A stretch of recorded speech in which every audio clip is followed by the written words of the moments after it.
बिस्मिल्लाहिर्रहमानिर्रहीम। अस्सलाम वालेकुम। इस वीडियो में हम दो इश्यूज़ पर बात करेंगे। चौधरी निसार अली खान की शहबाज शरीफ से मुलाकात का ड्रॉप सीन और फ़ौज से मंसूब जो ख़बरें बेचने का धंधा करने वाले हैं उनके हवाले से भी कुछ अच्छी चीज़ें सामने नहीं आ रही और आपके सामने हैरानकुन तफसीलात रखूँगा। पहले बात करते हैं चौधरी निसार अली खान 30 नवंबर को मिले शहबाज शरीफ से। जैसे ही मरियम मुल्तान के लिए रवाना हुई तो चौधरी निसार अली खान रायबंद जा पहुँचे। शहबाज शरीफ से उनकी तफसीली मुलाकात हुई, वन ऑन वन मुलाकात हुई। उस मुलाकात के हवाले से काफ़ी चीज़ें सामने आईं, जैसे तारिक अजीज़ साहब ने रोज़नामा दुनिया में रिपोर्ट किया और फिर मैंने देखा कि बहुत सारे लोगों ने उसी खबर को पढ़कर और अपनी तरफ से अंदरूनी कहानी बनाकर मैंने बहुत से लोगों को देखा, उन्होंने वीडियोस की, लेकिन वो कंटेंट सारा वही था जो तारिक अजीज़ साहब की खबर थी। रोज़नामा दुनिया में सारी बातें वही थी और ये भी उन्होंने बता दिया था एक दिन बाद खबर में कि जो नवाज शरीफ हैं उनके जो शहबाज शरीफ हैं वो ये चाहते हैं कि चौधरी निसार अली खान नवाज शरीफ के पास ताज़ियत के लिए लंदन जाएं, या वो नहीं जा सकते तो कम से कम टेलीफोन पर ज़रूर जो है वो ताज़ियत करें नवाज शरीफ के साथ, नवाज शरीफ की वालदा की वफ़ात की। चौधरी निसार जब गए तो हमेशा से चौधरी निसार अली खान जब भी थोड़े से भी एक्टिव होते हैं, इस्लामाबाद का कहीं चक्कर भी लगा लें तो खबर यही आती है कि चौधरी निसार अली खान फिर एक्टिव, ये हो गया वो हो गया, और बहुत एक हाइप क्रिएट हो जाती है क्योंकि इंपॉर्टेंस तो है चौधरी निसार अली खान की, जो कि मैं तफसील से उनके ऊपर वीडियोस कर चुका हूँ कि मुझे नहीं लगता कि उनका कभी भी कोई इतना बड़ा किरदार हो सकता है। उसमें उनके ज़ाती भी कुछ इश्यूज़ हैं, उनका ज़ाती जो गरूर है, जो तकब्बुर है, जो वो लोगों से मिलते नहीं हैं, वो किसी से हाथ नहीं मिलाते, उनसे कोई राब्ता नहीं कर सकता, उनसे कोई मुलाकात नहीं कर सकता। ये मैं साफ़ियों की बात नहीं कर रहा, मैं पॉलिटिशियंस की भी बात कर रहा हूँ, मैं MNAs MPs की बात कर रहा हूँ, मैं इंपॉर्टेंट पॉलिटिकल लोगों की बात कर रहा हूँ, या जो उम्मीदवार हैं मुख्तलिफ हल्कों के, वो उनसे मिल भी नहीं सकते। चौधरी निसार अली खान से जो है वो मिलना बड़ा एक मुश्किल प्रोसेस है। मतलब आप कॉल करते हैं और नाम लिखवाते हैं कि जी चौधरी निसार अली खान साहब से मिलना है, तो मतलब वो भी चंद एक लोग हैं, उनको भी जो उनके बहुत करीबी लोग हैं उनको भी मिलने के लिए बड़ी तगदो करनी पड़ती है। तो इसलिए उनके जो बहुत सारे इश्यूज़ हैं, इसलिए मुझे नहीं लगता कि कभी भी वो इतनी बड़ी कोई शख्सियत, पॉलिटिकल शख्सियत इस तरह से बनकर सामने आ सकते हैं कि वो नून लीग में को फॉरवर्ड ब्लॉक बना दें, नून लीग का कोई धड़ा बना दें, तो ऐसा मुश्किल है। ये ज़रूर है कि शहबाज शरीफ और चौधरी निसार ने बैठ के अपना काम गलत किया होगा। दोनों जो है वो मुतासिरीन मरियम में से हैं, मरियम नवाज़ की बात हो रही है, तो मुतासिरीन मरियम यही चाहते हैं कि नवाज शरीफ जो हैं वो अब बस कर दें और नवाज शरीफ जो हैं वो ये बात मान जाएं कि उन्होंने जिनके कहने पर ये फ़ौज के ख़िलाफ़ कंपेन शुरू की थी पाकिस्तान के अंदर इंतशार फैलाने की, तो अब तो वो ख़ुद मुश्किल में है। जब से जो बाइडन जीते हैं और ट्रंप गए हैं तो अब तो वो ख़ुद मुश्किल में हैं, तो वो नवाज शरीफ की कहाँ पे वो मदद करेंगे। तो इसलिए ये मुतासिरीन मरियम ये चाहते हैं कि नवाज शरीफ और मरियम ये बात कबूल करें कि अब इनका कुछ नहीं हो सकता, जो इन्होंने मुहिम चलाई थी वो नाकामी की तरफ जा रही है, ये खामोश हो जाएं, दोबारा पार्टी को शहबाज शरीफ टेक ओवर कर लें और दोबारा फ़ौज के साथ मामला तय किए जाएं और दोबारा इदारों को बताया जाए कि जी अब माइनस मरियम माइनस नवाज शरीफ हो गया है और अब इदारों पे वो इल्ज़ामात नहीं लगेंगे, वो मुहिम नहीं चलेगी जो ये दोनों बाप बेटी चला रहे थे। लेकिन ये बात मुश्किल लगती है। नून लीग के लोग ये कहते हैं कि चौधरी निसार बिल्कुल आकर मिले हैं, ज़ाहिर है उनकी एक ज़ाती दोस्ती है शहबाज शरीफ के साथ, लेकिन वो ये कहते हैं कि चौधरी निसार अली खान की नून लीग में वापसी नामुमकिन है। वो ये कहते हैं कि चौधरी निसार अली खान ने मरियम को बहुत नुकसान पहुँचाया शुरू में, जब मरियम एक as a leader Nawaz Sharif उनको लाना चाह रहे थे अपनी नाअहली के बाद, तो उस वक्त चौधरी निसार अली खान उन पर ताबड़तोड़ हमले कर रहे थे, मरियम पे बराह रास्त अटैक्स कर रहे थे। वो कह रहे थे कि मैं इसके नीचे काम नहीं करूंगा, वो मरियम पे इल्ज़ामात लगा रहे थे, वो नवाज शरीफ के इर्द गिर्द लोगों पर, उन लोगों पर इल्ज़ाम लगा रहे थे जो बेसिकली मरियम की टीम थी, जो मरियम की ब्रांडिंग करने वाले थे, और जिन्होंने कहा था कि क्योंकि चौधरी निसार ने, उस वक्त ये बात तो सही है, चौधरी निसार को की तारीफ़ करनी चाहिए कि उन्होंने कहा कि मैं नवाज शरीफ को लीडर ज़रूर मानता हूँ लेकिन मरियम को लीडर नहीं मानूंगा। लेकिन वहाँ पर कुछ लोग शायद का अब्बासी जैसे थे, उन्होंने कहा कि हम नवाज शरीफ हमारा लीडर, नवाज शरीफ की आल औलाद हमारी लीडर, नवाज शरीफ की बेटी हमारी लीडर, नवाज शरीफ की बेटी के बेटे हमारे लीडर, अगर उनके बच्चों के भी आगे बच्चे होंगे तो वो हमारे भी लीडर होंगे और हमारी आने वाली नस्लों के भी लीडर होंगे। तो चौधरी निसार ने कम से कम ये बात नहीं की थी। ये इस बात पे चौधरी निसार की तारीफ करनी बनती है। लेकिन वहीं पे चौधरी निसार उस वक्त भी नाकाम नजर आए कि कोई एक बंदा भी नून लीग में से ऐसा नहीं था जो छोड़कर इस बात पर आया हो कि जी चौधरी निसार अली खान क्योंकि छोड़कर जा रहे हैं तो हम भी उनके साथ जा रहे हैं, तो एक भी बंदा ऐसा नहीं हुआ। फिर चौधरी निसार अली खान अपनी MNA की सीट हार गए। तो अब ये जो एक बात चल रही है कि दोबारा को चौधरी निसार की को बहुत ज़्यादा कोई किरदार आने वाला है, तो मुझे तो ज़ाती तौर पे नहीं लगता, मेरे पास इस बात की खबर नहीं है, लेकिन मेरा एनालिसिस है कि मुझे नहीं लगता, क्योंकि चौधरी निसार के अंदर वो कैपेसिटी नहीं है कि वो लोगों से मिलकर और कोई जो है वो इस तरह का ग्रुप ला सकें। हाँ, वो यही चाहेंगे कि उनको पक्की पकाई देख जो है वो मिल जाए वो यही चाहेंगे कि इस्टेब्लिशमेंट जो है वो को बंदे तोड़ छोड़ के और एक धड़ा बना के और मुझे उसके ऊपर बिठा दे। तो मेरा नहीं ख्याल कि ये भी मुमकिन है। आपके चौधरी निसार अली खान के लिए इतनी तगदो क्यों की जाए, जो खुद जिसने आज तक नून लीग से अलग हो के कभी कहते हो कि आज भी मैं नून लीग ऐसा हूँ, कभी कहें कि नहीं मैं नून लीग ऐसा नहीं हूँ, कभी कहें कि मैं मतलब ये तो नहीं कहते कि अभी हूँ, लेकिन वो ये कहते हैं कि मुझे समझा जाए। कभी फिर वो कहते हैं कि जी मैं नून लीग में आ सकता हूँ, ये हो जाए तो मैं आ जाऊँगा, वो हो जाए तो आ जाऊँगा। फिर उन्होंने जिस तरह से एक एक्सपेक्ट किया जा रहा था कि वो खुलकर सामने आएंगे नून लीग के खिलाफ, नवाज शरीफ के खिलाफ, तो वो भी नहीं हुए। तो वो आदत ही तर आदत बटेर वाली सूरत हाल रही।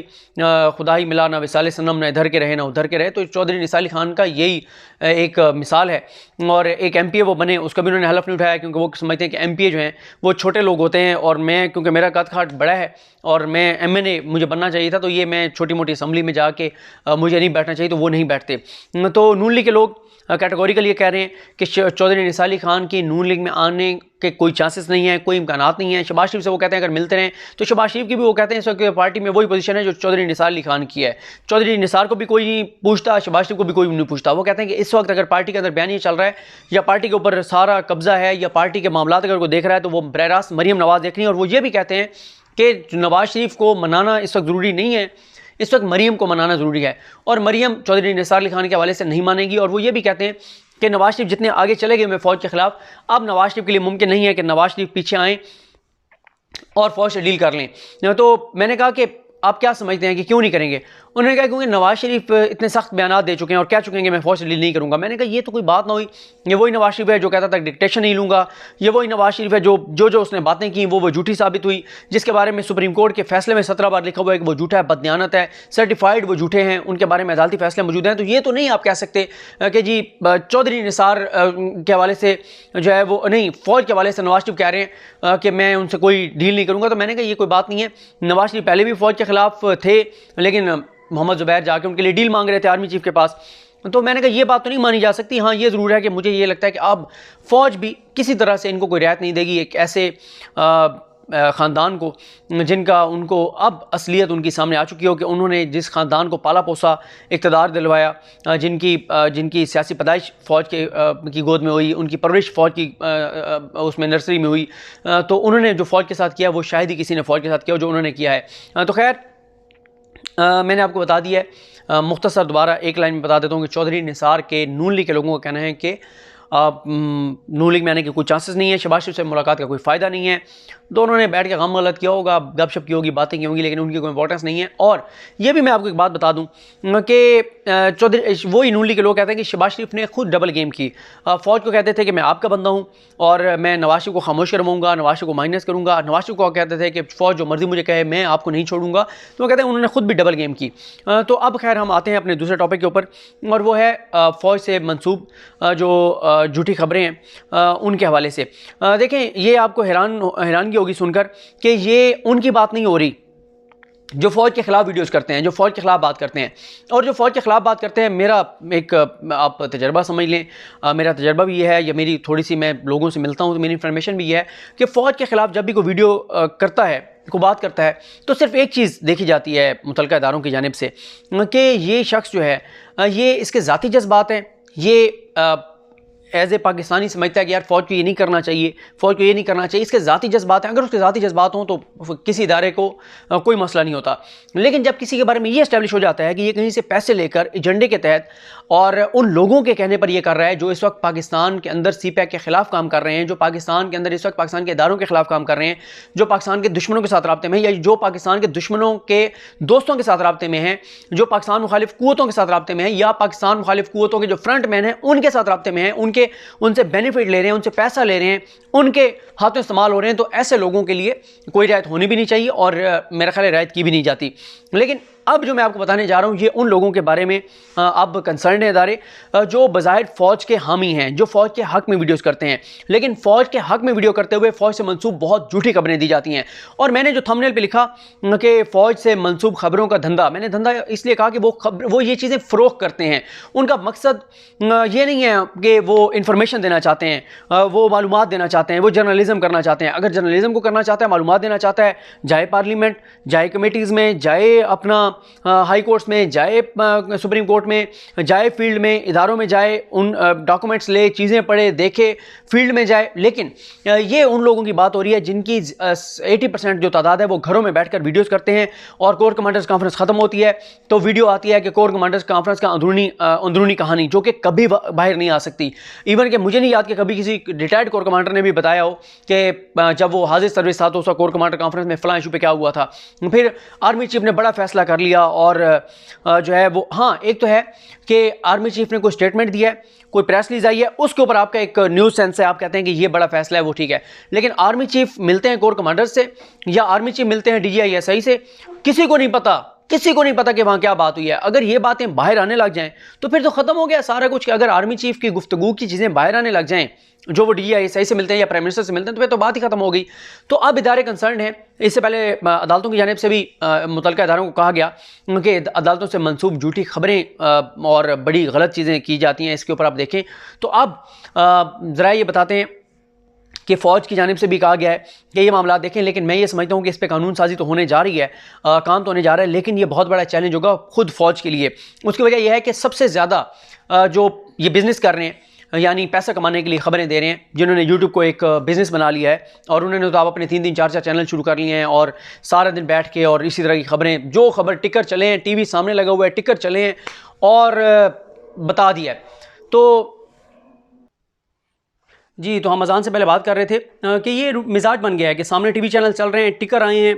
फ़ौरन उसके ऊपर एक स्टोरी बिल्ड की है, एग्जैजरेट किया चीज़ों को और वीडियो लगा दी है। और ये अब होने तो जा रहा है कि एक बाकायदा एक मैकेनिज़्म बनने जा रहा है कि अगर कोई झूठी बात करेगा, चाहे किसी के हक़ में या ख़िलाफ़, और ख़ास तौर पे इदारों से मंसूब झूठी बातें करेगा, कि आर्मी चीफ की तस्वीर लगाई और थंबनेल पे लिख दिया कि ये वो इस तरह की चीज़ें,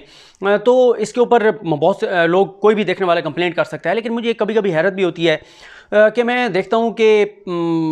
अक्सर कि वीडियो में वो चीज़ नहीं होती जो थंबनेल के ऊपर होती है। वीडियो में बिल्कुल उस जहाँ चीज़ें बहुत एग्जैजरेट की होती हैं, और 3 दिन बाद पता चल जाता है कि वो बात झूठी थी, चाहे वो कोई भी हो, चाहे वो मैं हूँ, कोई भी हो। लेकिन कभी किसी ने ये नहीं कहा ट्वीट करके कि भाई आपने 3 दिन पहले ये कहा था, आपकी खबर झूठी हो गई है, या नीचे कमेंट नहीं करते कि भाई आपने ऊपर कुछ लिखा हुआ है, अंदर कुछ है, ये नहीं है। लेकिन जहाँ तक इदारों की बात है, मुझे मुश्किल लगता है कि बिला तफरीक जो है वो कार्रवाई होगी। उसकी रीज़न ये है कि जो सबसे ज़्यादा ये काम करने वाले हैं 3-4 बड़े नाम, वो बेसिकली उनके बारे में राय ये है कि वो इदारों के ज़्यादा करीब हैं। तो जो उनके अपने बंदे हैं, जो कंसीडर होते हैं कि उनके अपने बंदे हैं, तो वो अपने बंदों के ख़िलाफ़ जो है वो कार्रवाई कैसे करेंगे। यहाँ पे भी वो कुछ कमज़ोर लोग जो हैं शायद वो शिकंजे में आ जाएं, लेकिन बड़े लोग जो असल में जिन्होंने ये ट्रेंड मुतारिफ़ करवाया है, जिन्होंने ये इस तरह से इसको बिज़नेस बनाया है, ख़बरें फ़रोख्त करने को और यूट्यूब पे वीडियोस फ़रोख्त करने को और पैसे कमाने के लिए ये सारी चीज़ें एग्जैजरेट करने और झूठ बोलने को, तो मुझे नहीं लगता कि उनके ख़िलाफ़ कोई कार्रवाई होगी। बल्कि मैं भी आपको बताऊँ, एक हफ़्ता पहले की बात है या 10 दिन पहले की बात होगी, एक ऐसी खबर जो बज़ाहिर पाकिस्तान के हक़ में थी, लेकिन वो गलत खबर थी, वो झूठी खबर थी। उसको इतना प्रोपेगेट किया गया कि पाकिस्तान को एज़ ए रियासत, एज़ ए मुल्क एम्बेरसमेंट का सामना करना पड़ा, जब पाकिस्तान के फ़ॉरेन ऑफिस को जिनसे मंसूब वो झूठी खबर थी वो चलाने पे उस मुतलका इदारे ने लिखा कि ये आप क्या कर रहे हैं, ये किस तरह आप कर रहे हैं, ऐसे नहीं होता कि आपने हमसे मंसूब करके और इस तरह से मीडिया के ऊपर ख़बर चला दी और सारा आपने। तो ये वो चीज़ें हैं जिनके ऊपर हमें बड़ा देखना चाहिए। लेकिन ज़ाहिर है आहिस्ता आहिस्ता मुझे लगता है कि ये अब तकसीम वाज़ेह होती चली जाएगी कि कौन इसको एज़ ए बिज़नेस कर रहा है, कौन इसको एज़ ए कारोबार कर रहा है, कौन इसको एज़ ए कैरियर और पैशन के तौर पर कर रहा है, इन्फॉर्मेशन के लिए कर रहा है, रिपोर्टिंग की तरह कर रहा है। तो ये फ़र्क होता चला जाएगा। लेकिन मैं ये समझता हूँ इसमें सबसे ज़्यादा ज़िम्मेदारी जो है वो देखने वालों पर आती है कि अगर कोई ऐसी चीज़ है जो मैं भी गलत कर रहा हूँ, तो मुझे अगर कोई नहीं कहेगा कि भाई आप क्यों कर रहे हो, तो मैं तो नहीं रुकूंगा, मैं तो आगे चलता जाऊँगा। लेकिन जब मुझे पता चलेगा कि मेरे देखने वाले इतने सेंसिबल हैं कि वो मुझसे पूछते हैं कि यार ये आप क्या बात कर रहे हैं, ये आप कैसी बात कर रहे हैं, तो मैं भी थोड़ा सा मुहतात हो जाऊँगा। तो बहरहाल देखते हैं कि जो नया एक सिलसिला होने जा रहा है उसमें वो मुझे लगता तो यह है कि कम से कम 2 से 3 माह उसमें लग जाएंगे। लेकिन